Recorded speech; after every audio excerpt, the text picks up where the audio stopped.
Hey everyone, did you know that over 90% of you watching right now haven't hit that subscribe button? If you enjoy our content, take a second to subscribe. It's free and it really helps us keep bringing you great stories every day. Ethan Warren stood at the edge of the construction site, clipboard in hand, double-checking the steel reinforcement plans for the new community center. The sun was dipping below the horizon, casting a warm orange hue over the dusty lot. His fiancée, Vanessa, had texted him a few minutes ago, reminding him about their dinner plans with his family. He smiled, thinking about her.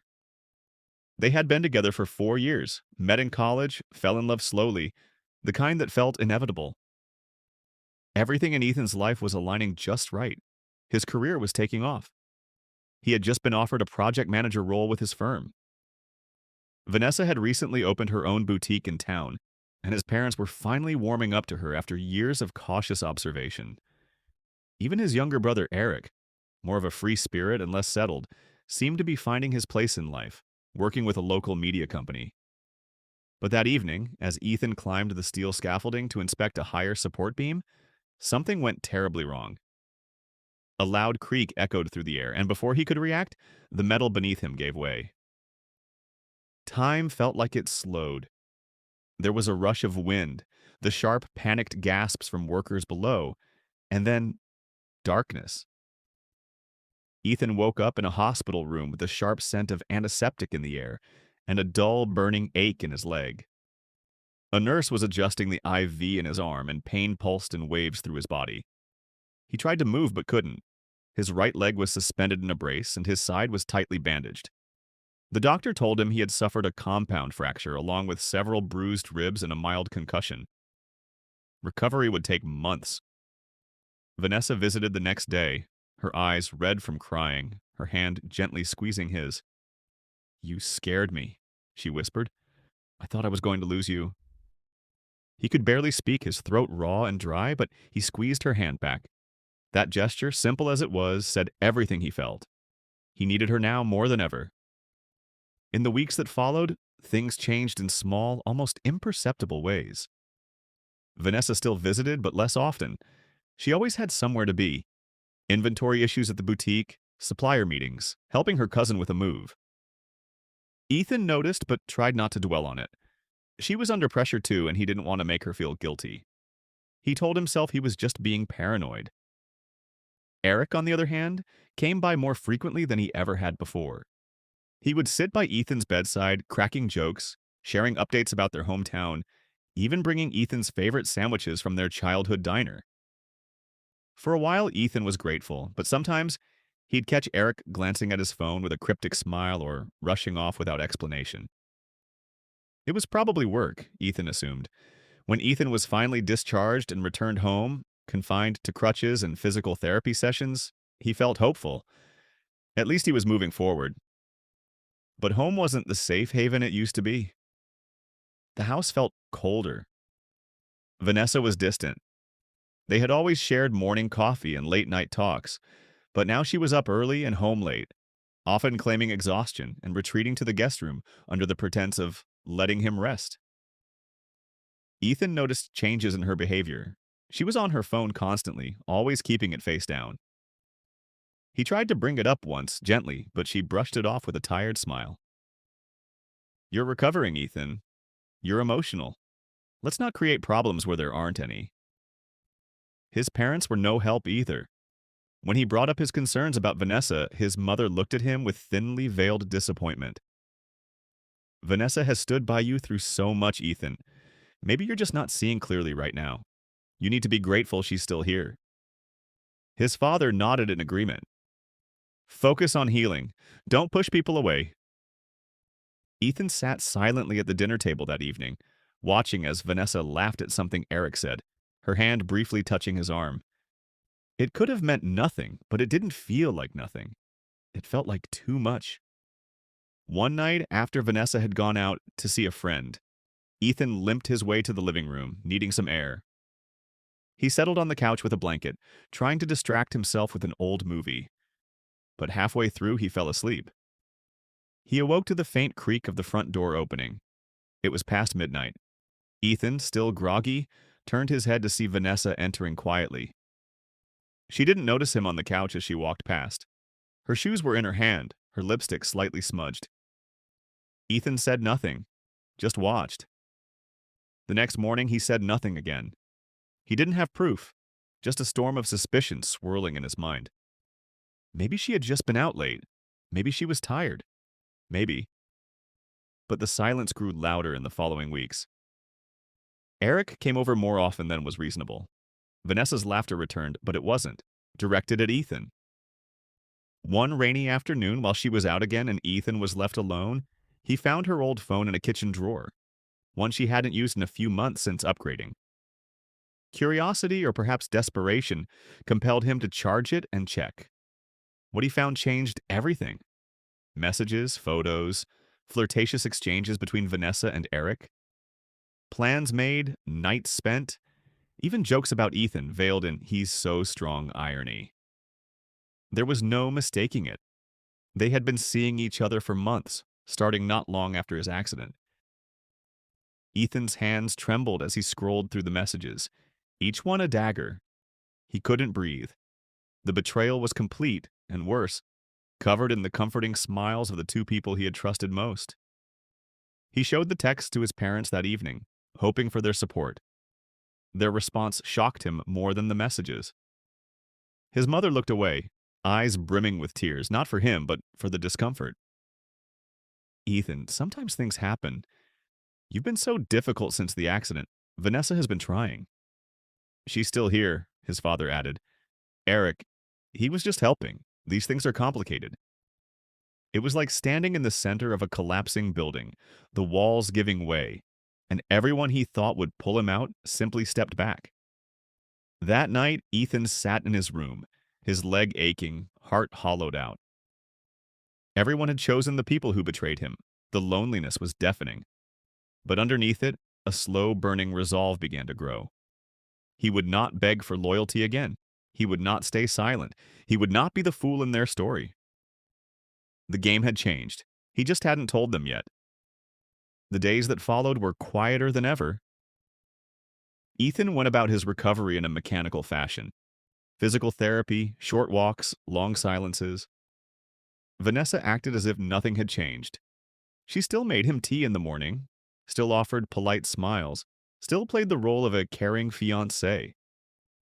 Eric, too, came and went, cracking jokes and pretending everything was fine. But everything had changed. Ethan had seen the truth. And more importantly, he had saved the evidence. He copied the texts and photos from Vanessa's old phone and backed them up to a secure cloud folder.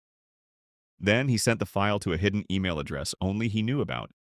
It wasn't for confrontation, not yet. It was a seed, one he would water slowly, patiently. He didn't tell them what he knew, not right away. Instead, he observed. He paid attention to details he had missed before. The glances, the excuses, the late-night disappearances. He wasn't searching for more proof. He already had it. Now he was watching their performances unravel. One morning over breakfast, Vanessa casually mentioned she'd be out of town for a boutique convention. She had never mentioned it before. "Where's the convention?" Ethan asked mildly, sipping his coffee. "Upstate, just for the weekend," she replied, not meeting his eyes. "It's a small thing. Don't worry, Eric said he'd check on you." Of course he did, Ethan thought. He nodded and smiled faintly. "Sounds nice," he said. "You deserve the break." That weekend, he waited. She didn't call, not once. Eric came by Saturday morning with takeout and an overly bright smile. Ethan thanked him politely, letting him talk about sports and local news. But as Eric rambled on, Ethan watched him carefully. Watched the way he fidgeted, avoided too much eye contact, overcompensated with laughter. That night, Ethan opened the folder again. There were newer messages now. Vanessa hadn't deleted anything on the cloud backup she still unknowingly used. She and Eric had checked into a lakeside inn an hour away. Photos, messages, all there. He closed the folder and took a deep breath. It was time to move forward, not with anger, with intention. That Monday, Ethan began reaching out to people, quietly and strategically. Old colleagues, a lawyer friend from college, a real estate contact. He had savings, and he was still legally bound to Vanessa through their shared lease and business investments. But Ethan wanted out, and cleanly. He started by pulling his name from their shared accounts. Nothing suspicious, just changing billing addresses, reassigning ownership on shared online services, and beginning the process of separating his finances from hers. It would take time, but he worked steadily. He even contacted his landlord to discreetly inquire about ending the lease early. But the most important part of his plan wasn't legal. It was social. Ethan knew their small town ran on relationships, and both Vanessa and Eric were deeply embedded in the community, Vanessa through her boutique and Eric through his local media gigs. So he decided to tell his story, not by shouting, not by accusing, but by letting the truth speak for itself. He crafted a quiet, careful email. It wasn't bitter, it wasn't angry. It was simply a message from someone choosing to walk away with dignity. He wrote, "Dear friends and colleagues, I wanted to share some personal news. Over the past few months during my recovery, I discovered that my fiancé and my brother were involved in a relationship behind my back. Though this has been deeply painful, I've chosen not to confront them with anger. Instead, I'm choosing to step away from these relationships entirely. I'm focusing on my recovery, my work, and rebuilding my life with honesty and peace. I appreciate your understanding during this transition. Warmly, Ethan Warren." Attached was a password-protected folder, labeled simply "For Clarity." He sent it only to a handful of people, mutual friends, former coworkers, a couple of people in town who often gossiped more than they should. He knew how information traveled. Within a week, word had spread. People began pulling away from Vanessa, subtly but surely. A local blogger who had previously interviewed her canceled a follow-up story. Her boutique received fewer visits, and Eric, who was gearing up to launch a podcast, found a few of his planned guests suddenly unavailable. Ethan didn't need to do anything more. He simply let the truth breathe. Meanwhile, Vanessa seemed restless. She smiled more tightly. She spoke less at the dinner table. Eric visited less often and looked more cautious when he did. They were sensing the shift but didn't know where it was coming from. Then came the evening when Vanessa asked, "Did you tell anyone about us?"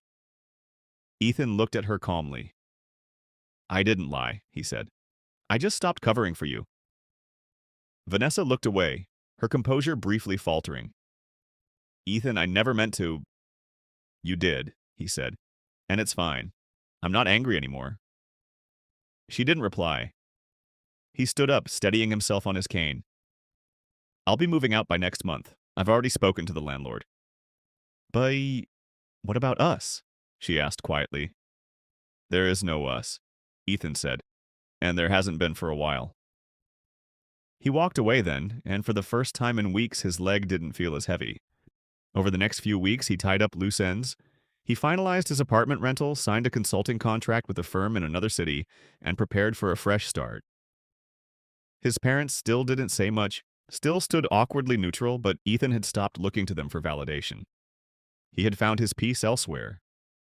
But before he left town, he did one final thing. He printed one photo, an image of Vanessa and Eric, taken from one of the text exchanges, smiling in front of the inn they had visited. On the back he wrote, "Trust isn't something you borrow. It's something you earn and protect. You broke it. I built again." He left it in Vanessa's boutique, tucked between the pages of a display journal on a shelf near the register. He never checked to see if she found it. He didn't need to. He had already moved on. Ethan stepped off the train in a new city, one far enough away from the old town to feel like a new beginning, but not so distant that he couldn't visit home, if he ever wanted to. The air was different here, brisk, fresh, full of possibility. He moved into a modest apartment on the third floor of a quiet building near the park. It wasn't extravagant, but it was his. Every item, every corner, every plant in the window had been chosen by him. It became a sanctuary, a symbol of self-reliance and healing. His new job, a consulting role with a mid-sized architecture firm, kept him focused. The company had heard of his previous work and gave him projects with a fair amount of creative freedom. He found satisfaction in the rhythm of designing again. sketching structures that would one day stand tall, steady, unshaken by the storms they'd face. He spent weekends walking through the city, reading in cafes, journaling his thoughts, something he'd never done before but found surprisingly comforting. Ethan also started volunteering with a local nonprofit that supported people recovering from physical injuries. His experience made him an empathetic mentor.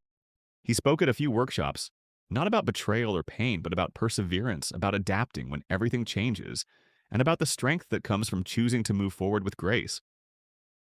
He didn't speak of Vanessa or Eric anymore, at least not by name.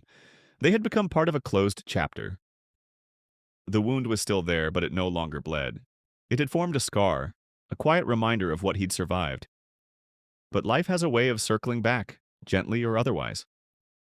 One afternoon, nearly a year since he'd left, Ethan received a message on social media from a former mutual friend, Claire. They hadn't spoken much since everything had happened. She worked in marketing and had always been a neutral presence, careful with her words. The message was short. Just thought you'd want to know. Vanessa closed the boutique. Eric moved out of town, not sure where.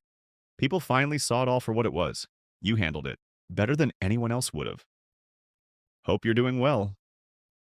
Ethan stared at the message for a while. He didn't feel triumphant.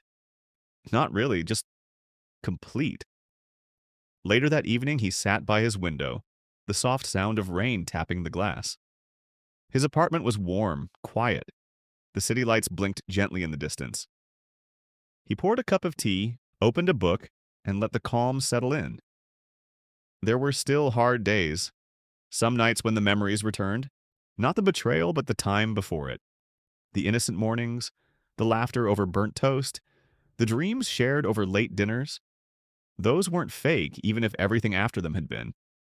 But now he saw them differently, not as lies, but as parts of a life that had run its course. A few months later, Ethan agreed to speak at a regional architecture conference. His talk wasn't just about buildings. It was about design under pressure and how the strongest structures are the ones built to adapt. He used his own story as metaphor, never naming names, but weaving into his message the resilience of rebuilding after unexpected collapse. After the session, a woman approached him. She was around his age, a landscape designer from a nearby town. Her name was Leah. She'd been in the audience, notebook in hand, eyes attentive. I really appreciated what you said about letting go to build again, she said. I've been through something similar. Different circumstances, but the same kind of wreckage. They talked for nearly an hour by the coffee stand, and then again the next day. They didn't rush anything, just conversations, quiet and real. It felt nothing like his past. It felt slow, grounded, earned.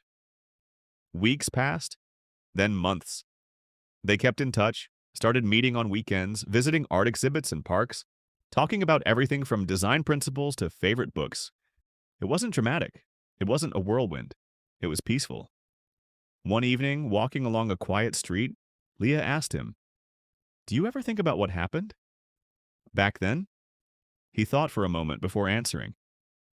I used to think about it all the time, he said. Now it's more like a chapter in a book I've already finished reading. I remember it. I learned from it. But I don't reread it. She nodded, understanding. There was no need for more explanation. Later that night, back at his apartment, Ethan found the old file he had saved. The messages, the photos, the evidence of everything that had once hurt him. He looked at it for a moment, then selected it all and hit delete. It was time. Not for revenge, not for justice, but for freedom.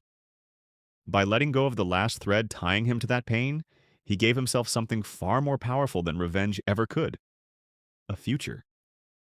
In the years that followed, Ethan's name became quietly respected in the design community. He helped design community centers, schools, and housing developments focused on healing and resilience. Places where people could feel safe. Places where others could start over just like he had. He never spoke much about Vanessa or Eric again, not because he was avoiding it, but because it simply no longer mattered. Some stories don't need dramatic endings. Some just need the courage to turn the page. And Ethan had done that, with both hands.